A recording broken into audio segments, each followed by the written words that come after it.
অংশ যেটা কয় যে পার ডে বস্তা 1 কোটি টাকা আসে। সত্য মিথ্যা আমি জানি না, বস্তা দেখলে মনে হয় প্রিয় ভাইয়ের আমার। তাইলে যেই লোকটা এই লোক পেয়েছে 300 কোটি টাকা, 400 কোটি টাকা, 1000 কোটি টাকা দিয়ে লোকটা উৎপাদন করবে, সে নির্বাচনে আসলে সে 100 কোটি খরচ করবে না কেন? কেন খরচ করবে না? যেই কারণে বিয়ার সিস্টেম না থাকার কারণে সোনারগাঁতে অনেক ভালো মানুষ আছে, অনেক সৎ লোক আছে, অনেক আল্লাহওয়ালা ওলামা একরাম আছে, কিন্তু এই বয়ের সুরে তারা ক্ষমার কাছে আসে না। ঠিক না? কারণ বন্ধুরা আমার, আমরাও তা খাইছি, 5 টাকার বিড়ি খেলে জয় হয়ে যায়, আর 5 টাকা বিড়ি না খেলে হুজুর ভালো না, দোস্ত ভালো না। এই জন্য বিয়ার সিস্টেম পৃথিবীর অনেক দেশের মধ্যে, এশিয়ায় 5টা দেশ, গত 2 মাস আগে ব্যাংককের যে নির্বাচন হয়েছে থাইল্যান্ড থেকে, থাইল্যান্ডে নির্বাচন বিয়ার সিস্টেম হওয়ার কারণে যারা আশ্রিত ছিল, যারা যাবজ্জীবন কারাদণ্ড ছিল, তার মেয়ে পাস করে প্রধানমন্ত্রী হওয়ার পর বাপের গলায় ফুল দিয়ে আবার বের করেছে। বিয়ার সিস্টেম না হলে জীবনে কোনোদিন আসতে পারে না। আমরা বলতে চাচ্ছি দল মতের বিশেষ সকলের কাছে, এটা সোনার বাংলা আমরা চাই, শেষ করতে চাই। স্বাধীনতা 53 বছরে শুধু আওয়ামী লীগ ফ্যাসিস্ট হয় নাই, স্বাধীনতা 53 বছরে এই চকলেটটা চাঁদা দেয় নাই এমন কোন সংসদ সদস্য 2-4-5 জন ছাড়া বুকে হাত দিয়া বলতে পারবেন না পকেটে টাকা যায় নাই।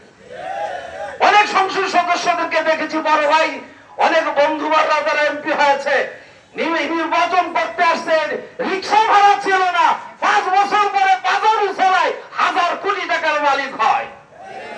ঠিক না?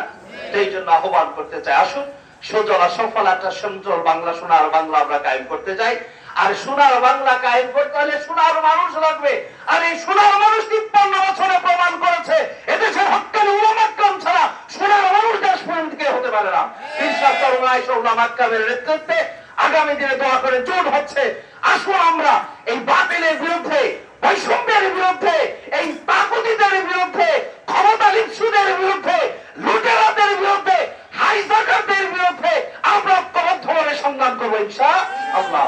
আমি বন্ধুদেরকে, ভাইদেরকে বলতে চাই, আমাদের মাক্কা জানি কি জানি, বিয়ার হলে দেখবেন শুধু হাত পাকা আসছে, সে হাত পাকা হলে আমাদের সম্পদ।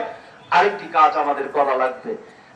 শাহেখ ইসহাক রহমতুল্লাহ আলাইহি বলতেন, চরমনায়ের মুজাহিদ একা থাকতে পারে না, ইসলামী আন্দোলনের কর্মী একা থাকতে পারে না, আমার ভুলে আমার সংসদ সদস্য হবে না। এই জন্য ইউনিয়ন আমরা ওয়াদা করতে পারি, এই ইউনিয়নের আমরা যারা আছি প্রত্যেকে অন্তত 50 জন করে সদস্য সংগ্রহ করবো। করতে রাজি আছি? করতে রাজি আছি? টোটো আমাদের সংবাড়িয়া যাবে, ঘরে ঘরে দাওয়াত দিবে। শেষ কথা বলতে চাই, আমরা যখন আগাই, আমার বোনদেরকে বলে দিয়েছে, আমার মেয়েদেরকে বলে দিয়েছে, হুজুররা ক্ষমতায় গেলে তোমরা এই জামপুর বাজারে আসতে পারবে না, সোনারগাঁও বাজারে যাইতে পারবে না, তারপরে ইত্যাদি বিভিন্ন জায়গায় তোমরা যাইতে পারবে না। বলছে কি বলে না? আমার শেখ রহমতুল্লাহ 2003 সালে তিনি বলেছেন, সৈয়দ ফজলুল করিম রহমতুল্লাহ আলাইহি, এইটা আমাদেরকে, মৌলবীদেরকে, উলামা একরামদেরকে ঠেকানোর একটা রাস্তা। প্রশ্ন শুনে রাখেন, ঢাকা বিশ্ববিদ্যালয়ের পশ্চিম পাশে ইডেন করা বসে, ইডেনকে মহিলা বিশ্ববিদ্যালয় করে ঢাকা বিশ্ববিদ্যালয়ে আমার মেয়েরা ওখানে পড়বে, ছেলেরা এখানে পড়বে। মেয়ে টিচারের মাধ্যমে মেয়ে কার্ড হবে, মেয়ে পিয়ন হবে, মেয়ে কেরানি হবে, পদ্মার খারাপ হবে? হবে? প্রাইমারি স্কুলগুলো শিক্ষকরা, শিক্ষিকারা আছেন, একটা স্কুলে আছে 5 জন, 2 জন ছেলে টিচার আছে, 2 জন ছেলে টিচারকে অন্যত্র নিয়ে নেব, ওখান থেকে আমার বোনদেরকে এখানে আনবো, আমার বোনেরা এখানে লেখাপড়া করতে পারবে না? পারবে না? সাকিব ভাইয়ের কিছু নাই, শুধু খালি বলবো, আজকে তুমি বাড়ি থেকে এখানে আসতে ভয় পাচ্ছ, আজকে বাড়ি থেকে কোর্টে যেতে ভয় পাচ্ছ, আজকে টাকা নিয়ে বাড়ি যেতে ভয় করছো।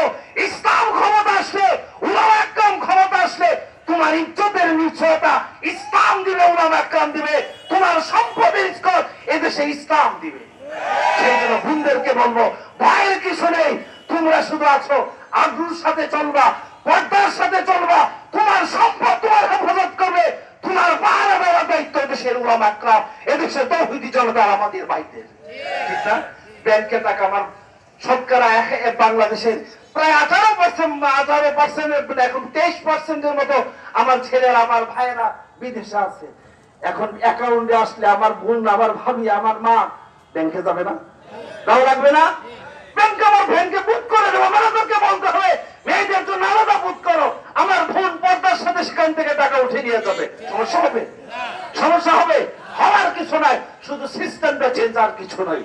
তাই জন্য বন্ধুদেরকে বলছি, ইসলামী আন্দোলন মোহাম্মদ আমির হযরত বিশ্ব হুজুরের নেতৃত্বে আমরা আপনি সুজলা সুফলা শস্য শ্যামলা একটা সোনার বাংলা চাই। আর সোনার বাংলা ছাড়া, সোনার মানুষ ছাড়া সম্ভব হবে না, ভালো মানুষ ছাড়া সম্ভব হবে না, সৎ এবং খুরাবের ব্যক্তি ছাড়া কোনদিন সম্ভব হয় না। কি সুন্দর সফল প্রোগ্রাম করার জন্য ইউনিয়নবাসী নেতৃবৃন্দকে ধন্যবাদ জানাচ্ছি। উপজেলা শাখা এবং জেলা শাখার নেতৃবৃন্দ উপস্থিত হয়েছেন। দেখা হবে রাজপথে, দেখা হবে আন্দোলনে, মিছিলে। আমার সংগ্রামের জন্য রক্ত দিতে প্রস্তুত আছেন কিনা? যদি ঢাকা সামিরের পক্ষ থেকে রক্ত দেব, জান দেব, মাল দেব, তবে বাংলাদেশের স্বাধীনতা সার্বভৌমত্ব অক্ষুণ্ণ রাখার জন্য ইসলামী আন্দোলন বাংলাদেশের আমিরের নেতৃত্বে আমরা এগিয়ে চলবো। আল্লাহ আমাদেরকে তৌফিক দান করুন। নাসরুম মিনাল্লাহি ওয়া ফাতহুন।